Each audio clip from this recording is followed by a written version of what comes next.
ក្រានច្រើនឆ្នាំមួយទៅរួងសែនមកសៅ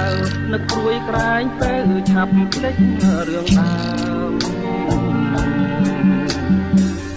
រឿងបាត់ដំបងចងចងដងហើមកាលជួបស្រីឆ្នាំរដូវសង្សាមការរីកសុខជាអូនដើរក្រុមក្នុងសឹងសង្ការយ៉ាងដូចដួងខែពលគួចមានស្នេហ៍នេត្រាពុនរាយ